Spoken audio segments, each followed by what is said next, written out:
Assalamualaikum warahmatullahi wabarakatuh.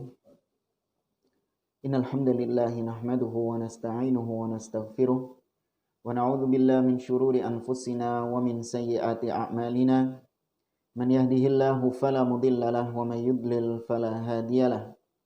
Wa asyhadu an la ilaha illallah wahdahu la syarika lah wa asyhadu anna Muhammadan 'abduhu wa rasuluh. Ya ayyuhalladzina amanu taqullaha haqqa tuqatih wa la tamutunna illa wa antum muslimun. Ya ayyuhan nasu taqu rabbakumul ladzi khalaqakum min nafsin wahidah wa khalaqa minha zawjaha wa batha minhuma rijalan katsiran wa nisaa'a wattaqullaha alladzi tasaaluna bihi wal arham innallaha kana 'alaikum raqiba. Ya ayyuhalladzina amanu taqullaha wa qulu qawlan sadida yuslih lakum a'malakum wa yaghfir lakum dhunubakum wa may yuti'illaha wa rasulahu faqad faza fawzan 'azima amma ba'd. Fa inna asdaqal hadithi kitabullah wa khairal hadi hadi Muhammadin sallallahu alaihi wasallam wa syarral umuri muhdatsatuha wa kullu muhdatsatin bid'ah wa kulla bid'atin dhalalah wa kulla dhalalatin finnar. Para pemirsa yang dimuliakan Allah Subhanahu wa taala, alhamdulillah siang hari ini Allah pertemukan kita melalui siaran Zoom dari dakwah media untuk kita sejenak melanjutkan kembali kajian kitab Ushulus Sunnah yang dikarang oleh Al-Imam Ahmad ibn Hanbal rahimahullahu taala. Pada pertemuan kita bulan lalu, kita masih membahas tentang bab tentang takdir. Ya, kita masih membahas bab yang ke-12 atau poin yang ke-12 tentang masalah takdir. Penulis mengatakan al-imanu bil qadari khairihi wa syarrihi wa tasdiqu bil ahadithi fihi wal imanu biha la yuqalu lima wala kaifa innama huwa tasdiqu wal imanu biha. Kata beliau, termasuk di antara pokok sunnah yang wajib diimani oleh seorang muslim, yang apabila dia salah mengimani pokok ini, salah satu dari pokok ini, maka dia tidak dikatakan sebagai ahlus sunnah dan dia bisa divonis sebagai ahlul bid'ah. Salah satunya adalah yang berkaitan dengan iman kepada takdir. Entah itu takdir yang baik ataupun takdir yang buruk. Baik. Di pertemuan yang lalu, kita telah sampaikan tingkatan-tingkatan takdir yang diimani oleh Ahlussunnah wal Jamaah. Ada 4 tingkatan takdir yang kemarin kita sampaikan, yaitu yang pertama adalah al-ilmu, bahwa semua yang terjadi di alam semesta ini dari takdir-takdir makhluk Allah itu sudah diketahui sama Allah Azza wa Jalla. Ya, tidak ada yang tidak diketahui dari kejadian seluruh takdir. Tidak ada yang tidak diketahui oleh Allah Subhanahu wa taala. Kemudian yang kedua adalah al-kitabah. Semua kejadian alam semesta yang telah Allah takdirkan sudah tertulis di Lauhul Mahfudz. Tidak ada yang tidak tertulis. Semuanya sudah tertulis. Kemudian yang ketiga adalah al-masyiah atau al-iradah. Bahwa semua takdir yang terjadi, semua peristiwa apapun yang terjadi itu dengan keinginan dari Allah Subhanahu wa taala, dengan kehendak, dengan izin dari Allah Azza wa Jalla. Tidak ada satupun kejadian di alam semesta ini yang terjadi tanpa izin dari Allah, itu enggak ada. Semuanya dengan izin Allah Subhanahu wa taala. Kemudian yang keempat adalah al-khalqu. Tingkatan yang keempat, takdir itu semua termasuk ciptaannya Allah Subhanahu wa taala. Ya, termasuk ciptaan Allah Subhanahu wa taala.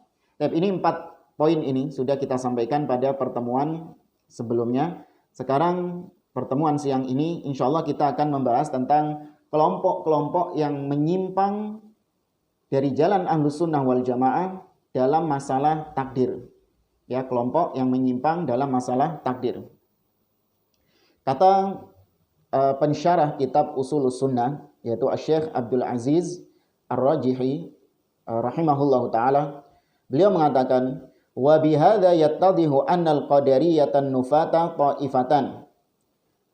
Di sini setelah kita menjelaskan tentang masalah takdir, ada beberapa kelompok yang tersesat dalam masalah takdir. Kelompok yang pertama, kata beliau, alladzina angkarul ilma wal kitaba wa haula'i kafarah, yaitu orang-orang kelompok yang mengingkari ilmunya Allah dan mengingkari catatan takdir Allah. Jadi ada sebagian kelompok sesat dari kalangan ahli bid'ah, mereka meyakini bahwa takdir yang terjadi itu tidak diketahui sama Allah. Baru setelah itu terjadi, Allah mengetahuinya. Ini seperti misalnya kelompok Syiah Rafidhah. Mereka memiliki akidah namanya akidah al-bada', yaitu Allah itu baru tahu setelah sesuatu itu terjadi. Kalau sebelum itu terjadi, Allah nggak tahu. Seperti misalnya nih, siang ini kita akan melakukan meeting, kajian di Zoom. Tadi, sebelum kajian, Allah itu nggak tahu. Kalau kita ini mau meeting Zoom ini, Allah nggak tahu. Baru ketika sekarang kita melakukan meeting di Zoom ini, Allah subhanahu wa ta'ala baru mengetahuinya. Ini kelompok yang sesat, menyimpang. Bahkan kata beliau, wa haula'i kafarah. Mereka itu divonis dengan kafir. Salah satunya adalah Syiah Rafidhah. Kemudian, kelompok berikutnya, kata beliau, alladzina amanu bil ilmi wal kitab, wa amanu bil iradati wal khalqi, lakin ankaru umumal iradah wa umumal khalqi, wa akhraju minha af'alal ibad. Kelompok yang kedua ini masih agak mending dari kelompok yang pertama, yaitu mereka yang mengimani ilmunya Allah dalam takdir, kemudian lauhul mahfud, catatan takdir Allah, mengimani masyiah, kehendak Allah, mengimani penciptaan Allah, 4 tingkatan tadi semua diimani. Namun mereka mengatakan bahwa perbuatan hamba, perbuatan manusia itu tidak termasuk bagian dari takdir. Jadi orang melakukan kemaksiatan, kemudian orang melakukan ketaatan, itu menurut mereka bukan dari takdir Allah subhanahu wa ta'ala, tapi manusia sendiri yang menciptakan takdirnya itu. Ini menyimpang juga dari jalan Ahlussunnah wal Jamaah. Kemudian wa hunaka ta'ifatun ukhra minal qadariyah tusammal qadariyatul mujbirah. Kelompok yang lain yaitu kelompok yang disebut dengan al-jabriyah. Kelompok yang disebut dengan al-jabriyah. Al-jabr dari kata-kata dipaksa. Alladzina qalu innal ibadah majburuna ala af'alihim wa laysa lahum ikhtiyar. Kelompok al-jabriyah ini mereka meyakini bahwa hamba-hamba, manusia-manusia itu dipaksa oleh Allah subhanahu wa ta'ala untuk melakukan perbuatan-perbuatan mereka. Mereka tidak memiliki pilihan. Mereka tidak memiliki pilihan dalam melakukan perbuatan mereka. Jadi seperti Anda sekarang sedang mendengarkan kajian, itu menurut akidahnya Jabriyah, Anda ini dipaksa sama Allah subhanahu wa ta'ala. Sebenarnya Anda nggak pengen melakukan kajian ini. Kalaupun Anda pengen, itu paksaan dari Allah subhanahu wa ta'ala, bukan atas pilihan Anda. Wa anna Allah ta'ala ajbarahum ala af'alihim fahum wi'a'un lil af'al wa harakatuhum kulluha ittirariyah ka harakatil murta'ish wa harakatin na'im fahum wi'a'un tamurru alaihimul af'al. Manusia itu seperti wadah ini. Dan Allah lah yang mengisi wadah ini. Mau diisi air putih, mau diisi air sirup, mau diisi khamr, itu terserah Allah subhanahu wa ta'ala. Jadi manusia itu seperti wadah ini. Sedangkan yang menuangkan airnya itu Allah subhanahu wa ta'ala. Itu ibaratnya. Atau bisa juga kata beliau, ibarat seperti bulu burung atau bulunya ayam yang diterbangkan ke awan, diterbangkan ke udara, dia tidak memiliki pilihan. Kemana angin berhembus, dia melok. Ini ibarat manusia seperti itu, menurut keyakinannya ahlul bid'ah dari kalangan al-jabriyah. Atau seperti gerakannya orang yang tidur. Ya, seperti gerakannya orang-orang yang tidur. Yaitu dia nggak ingin melakukan gerakan itu, tapi ya gimana lagi, terpaksa dia melakukan gerakan tersebut. Ini sekali lagi keyakinan yang sesat. Wallahu ta'ala huwallazi yaf'aluha bihim. Di antara kelompok Al-Jabariyah, mereka meyakini bahwa Allah lah sebenarnya sang pelaku, Allah sebenarnya aktornya. Karena ya ada anggapan sebagian orang yang mengatakan kita ini wayang, sedangkan Allah itu adalah dalangnya. Mungkin antum pernah dengar ya, ada ungkapan seperti ini, kita hidup di dunia ini seperti wayang, Allah lah dalangnya. Ini termasuk ucapan-ucapannya kelompok Al-Jabariyah. Wa yaqulun, mereka mengatakan innallaha huwal musalli was-shaim wa huwal fa'ilu haqiqatan. Kalau seorang hamba melakukan sholat, maka sebenarnya yang sholat itu Allah subhanahu wa ta'ala. Allah lah yang sholat, Allah lah yang puasa, Allah yang berhaji, Allah yang umrah, Allah yang sedekah. Apapun perbuatan hamba, itu sebenarnya pelaku sebenarnya Allah subhanahu wa ta'ala. Menurut keyakinan Al-Jabriyah. Baik. Kemudian jamaah dimulakan oleh Allah, beliau memecah lagi kelompok Al-Jabriyah ini, yaitu kelompok yang meyakini manusia itu dipaksa. Itu sama beliau dipecah lagi menjadi dua jenis. Yang pertama disebut dengan Jabriyah Musyrikiyah, dan yang kedua disebut Jabriyah Iblisiyah. Ya, ada Jabriyah Musyrikiyah dan ada Jabriyah Iblisiyah. Musyrikiyah dan Iblisiyah. Apa bedanya? Kita baca di sini. Kalau Musyrikiyah, wa humul ladzina yahtajjuna bil qadar 'alal ma'asi, kal musyrikin alladzina qalu law sya'allahu ma asyrakna wala abauna. Kalau kelompok Jabariyah yang Musyrikiyah, itu mereka berhujjah dengan takdir dalam masalah kemaksiatan atau dalam masalah keburukan. Jadi mereka menggunakan dalil takdir ketika mereka terjatuh ke dalam perbuatan buruk. Seperti yang Allah firmankan dalam surah Al-An'am ayat 148. Allah mengisahkan tentang ucapan orang-orang musyrikin jahiliyah. Mereka mengatakan, "Lau sya'allah ma asyrakna wala abauna." Seandainya Allah berkehendak, seandainya Allah menginginkan takdirnya, tentu Allah tidak akan menjadikan kami ini berbuat syirik. Allah tidak akan membuat bapak-bapak kami, nenek-nenek moyang kami itu berbuat syirik. Enggak. Gara-gara Allah mentakdirkan, makanya kami berbuat syirik. Ya kami enggak salah. Nah, ini kelompok yang disebut dengan Jabriyah Musyrikiyah. Seakan-akan Allah yang memaksa mereka untuk menjadi musyrik. Padahal itu pilihan mereka sendiri. Memang Allah yang mentakdirkan mereka, namun atas pilihan mereka sendiri. Ya, ini sekali lagi Musyrikiyah. Dan berapa banyak orang-orang yang modelnya kayak gini. Ketika dia mencuri, kemudian dinasehati, kau kenapa kok profesimu mencuri seperti ini? Dia mengatakan, ya sudah ini takdir. Ana ini sebenarnya nggak pengen jadi maling. Cuman ya sudah gimana, takdir ilahi.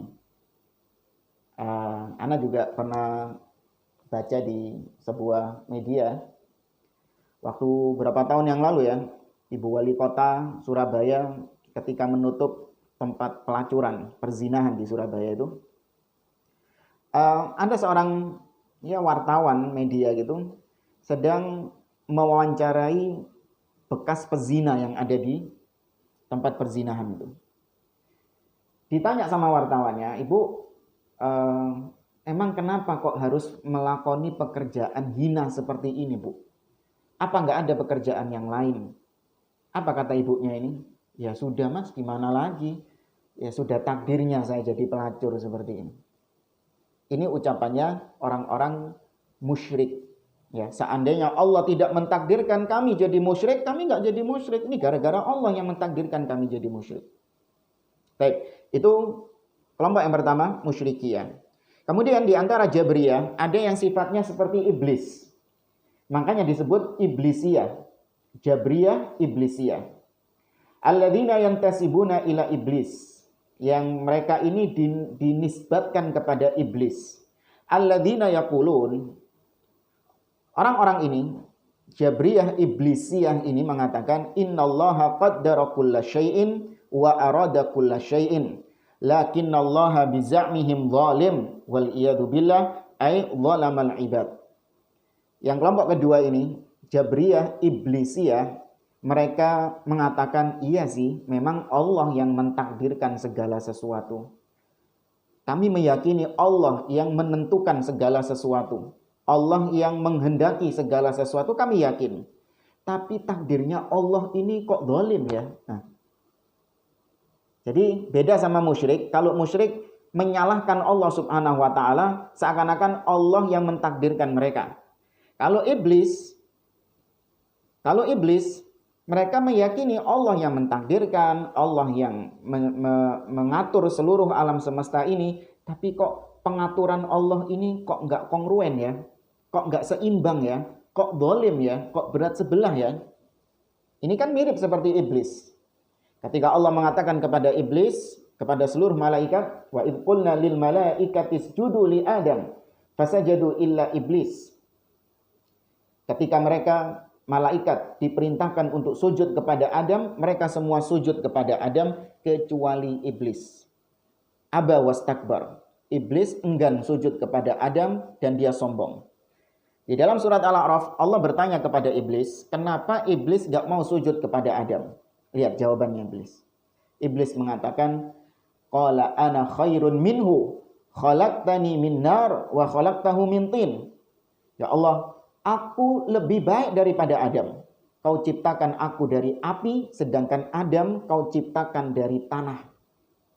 Iblis tahu bahwa Allah subhanahu wa ta'ala memerintahkan dia untuk sujud kepada Adam, itu takdir Allah subhanahu wa ta'ala. Itu ketetapan Allah subhanahu wa ta'ala. Itu kehendak Allah, iblis meyakini itu.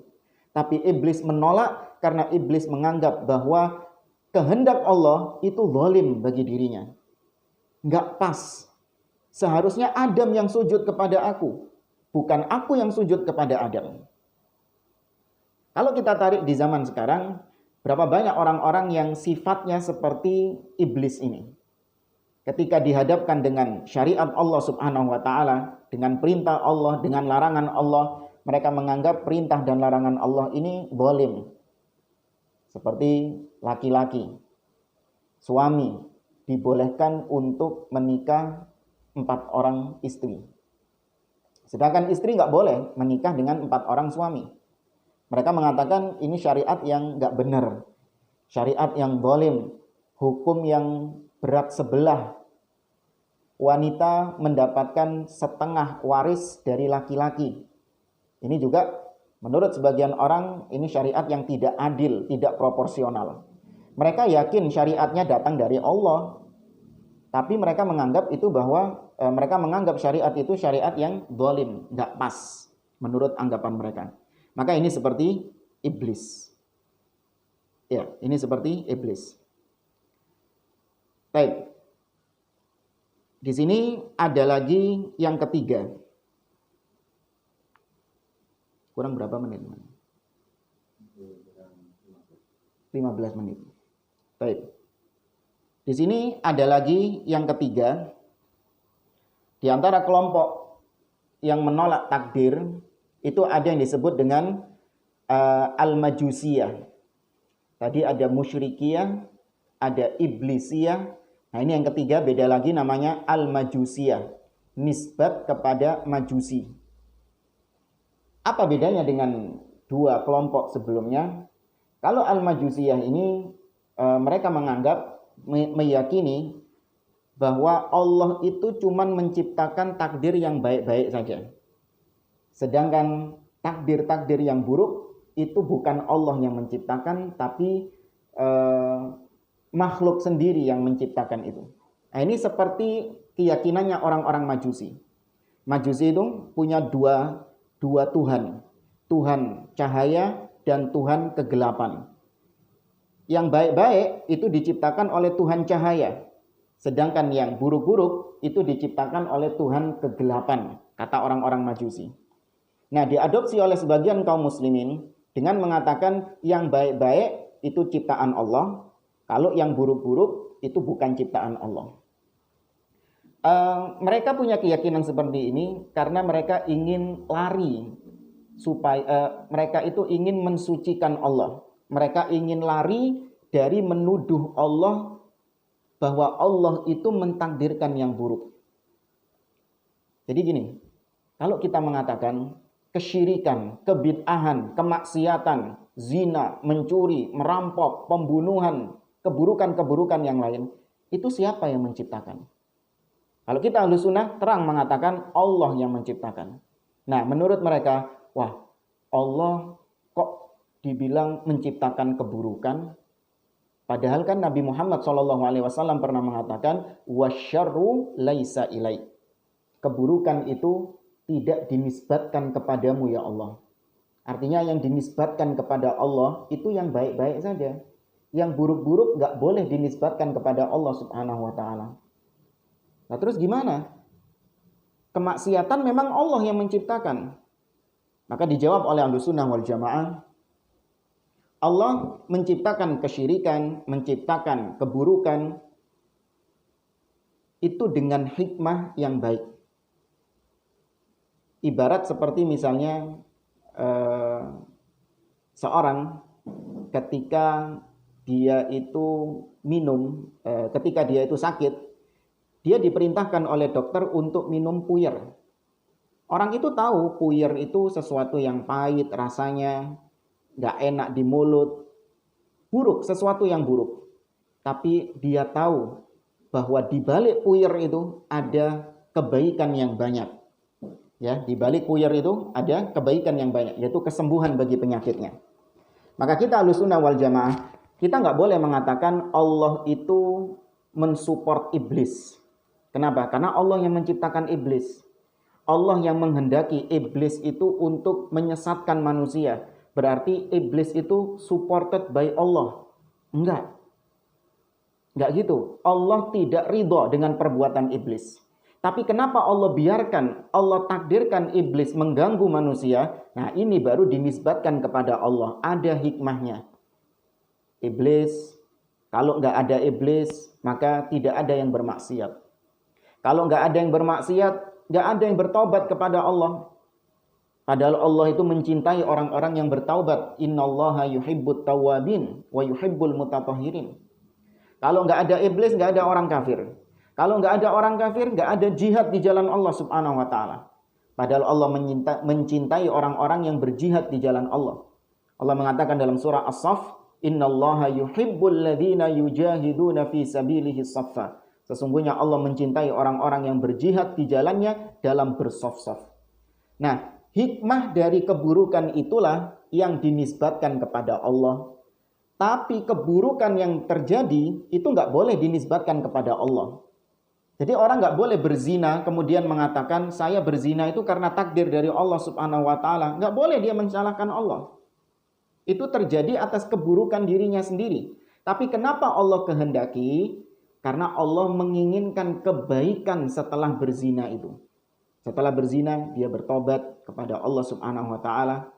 Setelah mencuri dia bertobat kepada Allah Subhanahu wa taala, ya. Jadi kesimpulannya orang-orang Majusiyah ini yang tersesat seperti orang Majusi, mereka ingin lari dari satu kesesatan, justru mereka masuk ke dalam kesesatan yang lebih parah, yaitu menuduh adanya dua Tuhan, Tuhan kebaikan dan Tuhan keburukan. Adapun kita Ahlus Sunnah wal Jamaah sebagaimana tadi, kita tidak mengatakan Allah yang melakukan keburukan, enggak. Ya, akan tetapi manusia yang melakukan keburukan tersebut. Namun Allah mentakdirkannya karena ada hikmah yang terjadi. Kalau pusing tadi ibaratnya orang minum puyer. Enggak ada yang mengatakan minum puyer itu enak, itu enggak ada. Pasti mereka mengatakan minum puyer itu enggak enak. Terus kenapa ente minum puyernya? Iya, karena ada kebaikan yang ada di balik puyer tersebut. Diamputasi misalnya. Orang nggak ada yang mengatakan enak ya diamputasi ya sikile hilang, nggak ono. Tapi kenapa dia diamputasi? Karena dampak dari amputasi itu ada kebaikannya. Ya, maka sekali lagi semua keburukan-keburukan yang terjadi itu dengan hikmah yang Allah tetapkan itu pasti baik. Ya, itu pasti baik. Keburukan itu hikmahnya pasti baik. Tapi keburukannya itu nggak baik. Bingung tak jamaah? Karena lihat Pak Roni serius ini. Ya. Baik. Itu tadi beberapa kelompok-kelompok yang menyimpang dalam masalah takdir. Ya, adapun Ahlussunnah wal Jamaah itu pertengahan. Ana kira itu yang berkaitan dengan takdir. Insyaallah menyambung pertemuan kita pada bulan yang lalu yang berkaitan dengan takdir, dan sekarang tentang kelompok-kelompok sesat yang menyimpang dari jalan Ahlussunnah wal Jamaah dalam masalah takdir. Jadi anak kira cukup itu yang bisa kita bahas berkaitan dengan takdir. Insyaallah pada pertemuan berikutnya kita akan sampaikan tentang bagaimana sikap kita terhadap hadits-hadits Nabi Shallallahu Alaihi Wasallam. Setiap kabar, informasi yang datang dari Nabi Shallallahu Alaihi Wasallam, bagaimana sikap kita? Apakah kita timbang dengan akal kita? Ataukah kita buktikan dulu dengan sains? Kita buktikan dulu dengan teknologi? Ya, seperti misalnya hadis idza waqa'ad dubabu fi ina'i ahadikum falyaghmisu. Apabila ada lalat yang menclok di gelas kalian, maka celupkan lalat itu. Ini informasi diucapkan oleh Nabi SAW. Bagaimana sikap kita? Apakah kita menolaknya dan kita buktikan dulu secara ilmiah, atau kita langsung membenarkannya? Meskipun ketika kita mempraktekannya kita juga melihat apakah itu wajib, ataukah itu sunnah, ataukah itu makruh, dan lain sebagainya, atau bagaimana. Ini insya Allah tema yang akan kita bahas pada pertemuan yang akan datang. Wallahu ta'ala a'lam. Ya. Baik, barangkali ada yang ingin ditanyakan, nanti bisa disambung lagi. Kurang lebihnya mohon maaf. Assalamualaikum warahmatullahi wabarakatuh.